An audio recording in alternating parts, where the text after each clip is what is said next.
So, welcome to the next edition of the Rare Business Podcast. With me today, I have Alicia Tillman, who is Chief Marketing Officer of SAP. Hi, Alicia. How are you doing? Hi, Adrian. Nice to talk with you, and thanks for having me. You're very welcome. Now, for the benefit of our listeners and readers, Alicia, can you tell us a little bit about you and a bit about the work that you do? Absolutely. So, as you had shared, I'm the Chief Marketing Officer for SAP, and SAP is one of the world's largest technology companies. Mm-hmm. We have 87,000 employees globally, and my chief responsibilities are focused on the overall brand and the value proposition of the company first and foremost. Okay. There's lots of responsibilities that fall underneath that to support the formation of our value proposition, but I'm the person responsible for making sure that we have a very clearly defined value proposition. It's working to our advantage to drive both growth and retention, mm-hmm. And it's speaking to the differentiation and value that's expected for us to bring to our customers. And so that's the chief focus that I have on a day-to-day basis here at SAP. Fantastic. Thank you. So, but apart from that, Alicia, we were talking, or in the setup of this call, we were discussing this idea of purpose and how brands can create a better customer experience by being a more purpose-driven brand.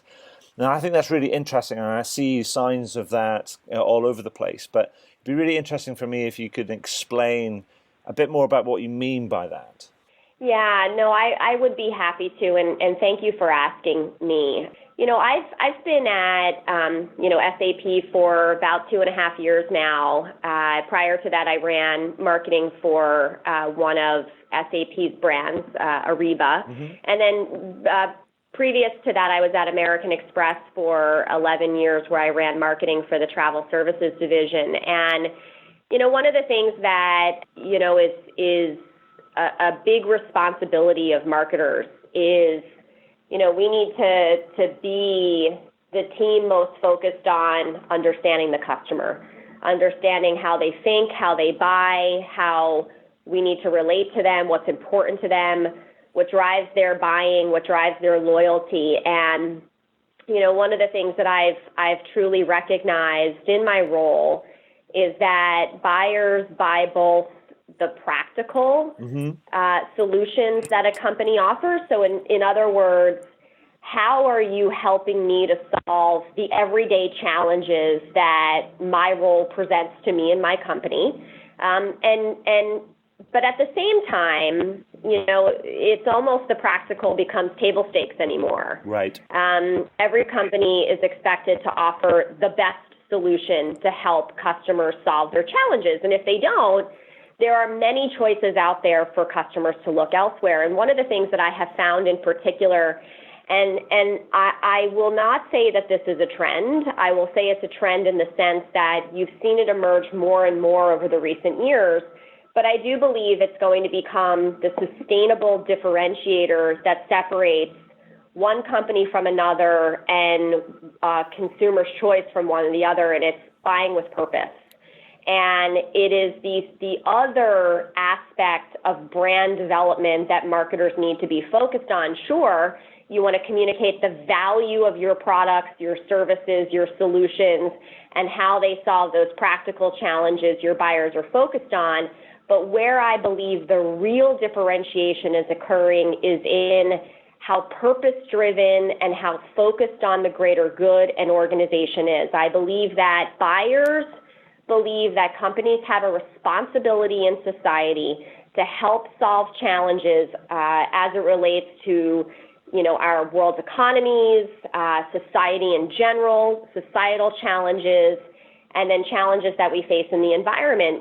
These are three fundamental areas that we care about both personally and professionally, and it's an expectation that buyers have today, whether you're in the B2B space or in the consumer space, that companies are doing good in some way. And so as marketers, I feel that we have a tremendous opportunity to lead the development of strategies to drive purpose in our companies and really focus on that as being the core differentiator that companies can offer when consumers are looking today to decide amongst the many choices that are in the marketplace today.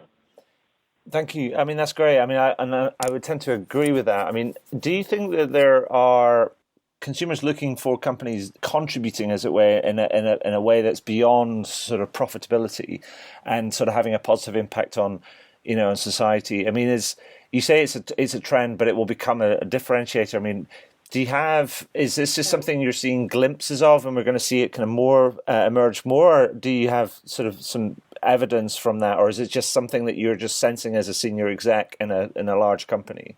Well, there's a lot of research that exists out there today that, there's a lot of research that focuses on the millennial population in particular that talks about influence into how they buy. Mm-hmm. And there was a recent study by Cone Communications Research that talked about how nearly 90% of millennial consumers would depart from an organization that didn't have a purpose mm-hmm. versus one that did. And so they're buying based on how much a company is focused on doing good, contributing to a higher purpose, either as part of a subset of their organization or as part of the core strategy of their organization. And there are many brands out there that, have built a business based on purpose. Yeah. But I do believe, and you read about it so much these days, about companies really looking to find purpose because they understand that it's not only important to their customers, but it's also important to their workforce. Right. Just as much as customers are looking to buy from organizations that are doing good, employees want to work for companies, who are doing good as well. And so, and the other thing that we have found too, when we look at a lot of the research that's out there, that you see an increase in sales when organizations have purpose-driven strategies. You see increases in share price. You see increases in the ability to attract and retain high-performing talent. These are all statistics that we've seen out there that are proving out where the real differentiation is occurring in today's company strategies. Okay. Yeah, no, I get it. And I think it's a great point around the purpose as being a two-sided coin. It's not just about customers or consumers. It's also about employees or the workforce. And because it's actually, purpose becomes a magnet for all parties, I guess. Absolutely. So let's get down to brass tacks, Alicia. I mean, how should companies be going about finding their purpose or defining their purpose? I mean, because the thing that I think about is if you're an incumbent or, you've been around for a while and this is something that's new to you, I mean, do you have to change your MO to do this, or can you adopt something, or, what are you seeing that gives you clues about what companies should be doing to go about finding or defining their purpose? Well, so let me start, with SAP, because I think it's the natural place for me to start. But then let me bridge into, if you don't have a company that's been built as SAP has, I'll share some thinking in terms of how I believe an organization can get there. Okay. So when SAP and it's a company that I'm so proud to lead from a marketing standpoint because my role is to really just look at how to curate all of the incredible examples of purpose that we have. This was a company that was founded over 40 years ago. Mm-hmm. And the way we have always innovated as a company is to build technology to serve the agenda of our customers so that they can help the world run better and to improve people's lives. And that statement has always been the purpose and the mission of SAP. And as we've innovated, we have always built products and technology that enable change in the environment, in the economy, and in society at large. And that is how we see our customers using our technology, and it's a beautiful thing. Mm-hmm. And so, my role is to really help the marketplace see that. Right. Because it matters in how companies are investing today. Now, if you have an organization and you haven't built your company from the ground up with this focus on purpose, the first and foremost thing that I would say is take a look at your culture, your employee culture, because we have 87,000 people in SAP that come to work every single day with a sense of purpose. Everybody in their lives is motivated by something or someone, and it's our responsibility as an employer to create a culture where you feel that you can bring your personal self and use it to drive your work day in and day out. So, for example, we have over 300,000 customers in SAP, and we're certainly not developing individual products unique to all 300,000 customers. We essentially develop one product, and we hope it sticks for 300,000 customers, and that's a huge thing for us to think about. Sure. The way we've built our culture is around diversity and inclusion. We have over 80 employee networks across SAP that create these communities to give the diversity that we have in our workforce a voice, a comfort, and a sense of community. So, for example, we have the Pride Network. We have the Business Women's Network. We have the African American Network, the Latino Network, and the list goes on and on and on. And we've created these communities. So as I said, there's a sense of comfort, belonging, and community, and a way to have your voice be heard.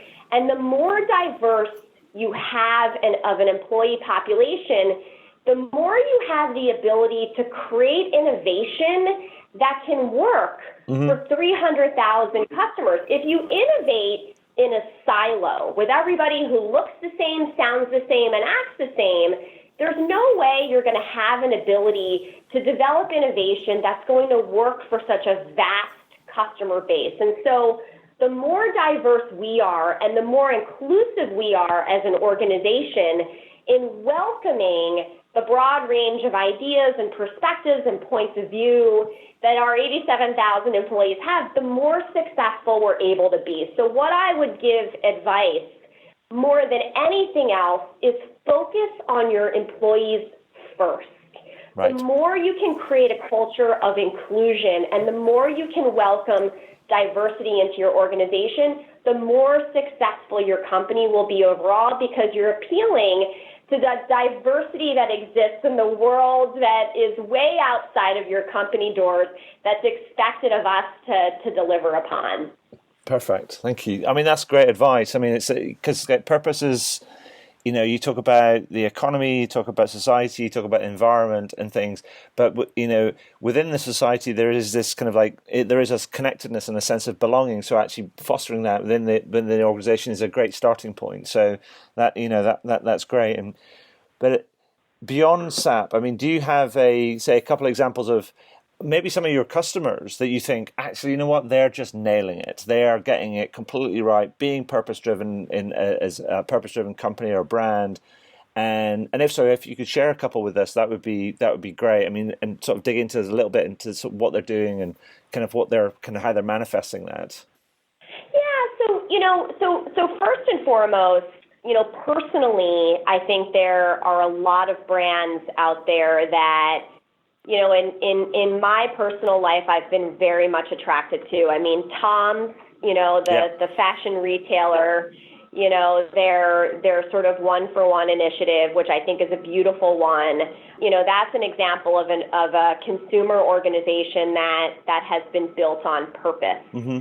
And, it's one that you admire greatly, for they're practically creating solutions. Everybody needs to wear shoes. Sure. But on the flip side, they're also using the same product to solve challenges in humanity. Sure. And that is a very relatable brand to SAP in the sense where our customers are using our technology for the practical, but they're also using it to solve some of our similar challenges or some purpose-driven challenges as well.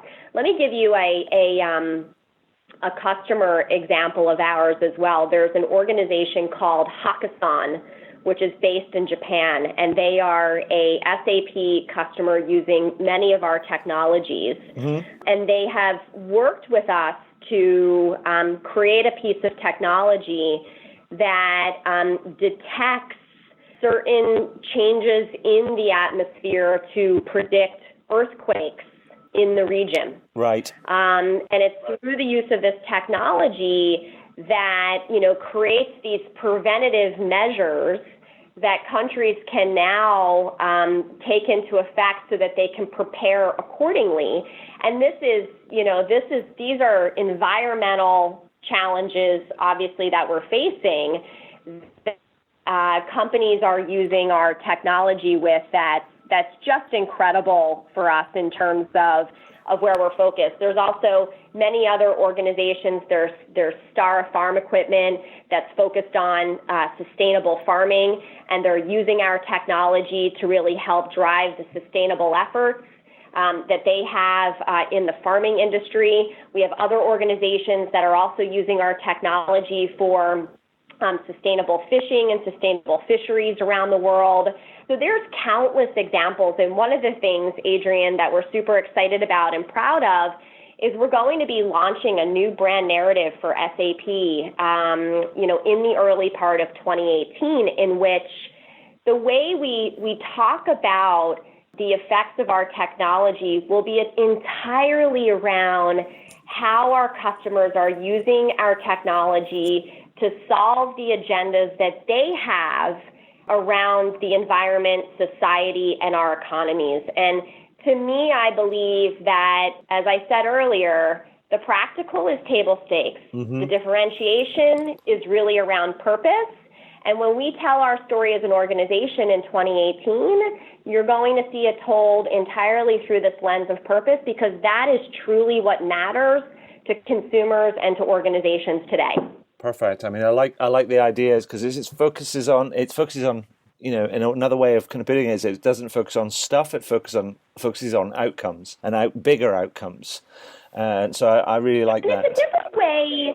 Yeah, and it's a different way to describe value, because if you think about it, marketers, we've moved from, talking about feature function. If we think about 5 to 10 years ago, it was this shift as marketers to say, okay, we need to stop focusing on feature and function, of technology and products, and we need to start talking about value. What is the value that product brings?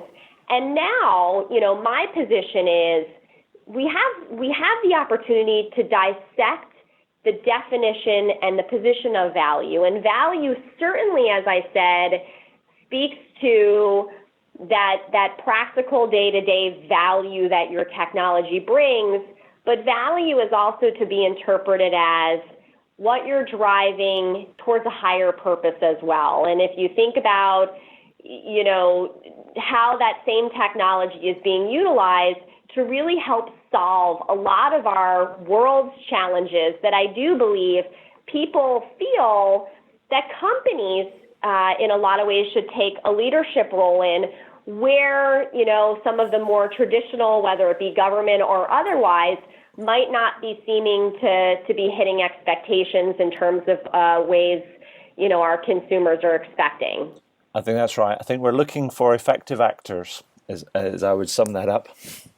And it's a great, and let's not go into politics any further than that. But it's I think there is a belief that business can play a bigger role, and so I really look forward to seeing how that narrative develops. Yes, absolutely.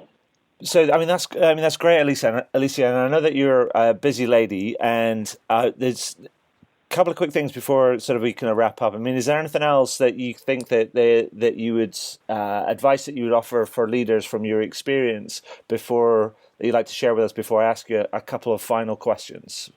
I mean, the one thing that I would personally conclude on, and it's something that I have always focused on, as a leader in my career, is When you innovate and when you look to drive success on behalf of your customers, we like to say here at SAP that you need to focus on the power of and. And essentially what that means is get out of your silos, get out of your offices, get into the field, start talking to your customers, talk to your partners, talk to your colleagues, and think about ways to innovate together. Everyone always appreciates and recognizes when work is delivered as part of a team versus just by a single individual. And so, my best leadership advice that I practice and I always feel is the number one ingredient is success is that work is always achieved at a higher, more successful rate when it's achieved together. So think about that, when you come up with your next big idea or you're contemplating, a new innovation or new service, think about others that you can include in that ideation process because it's so much fun to celebrate and reward success when it's within a group of people. Perfect. Now, I have a couple of very quick questions that just to finish on that I always ask. And the first one is, I wrote a book last year that came out with Pearson. It's called How to Wow. And what I've been doing since its publication is asking everybody I've spoken to on this interview series is on, or what does wow service or experience mean to them? And so it'd be great to hear your perspective on that. So a wow experience to me is something that is simple but a big idea. And I translate big ideas into things that are, really practical and sound ways, to help me operate with greater speed and to be more efficient, or something that just creates a more memorable and a delightful experience. And so, something that is simple yet sophisticated and memorable is something that I would define as, how to create sort of a wow experience. Perfect. Thank you. And so that brings me to my final question, Alicia. And I always end my interviews on this. And the question is this. Is there anything that you would like to shamelessly plug? I love it. Look, I'm just over 3 months into my role here at SAP. I think what I'd love to shamelessly plug is, the fact that it's an honor to be in a role like this. It's a privilege. But it's not due to a lack of, hard work and perseverance.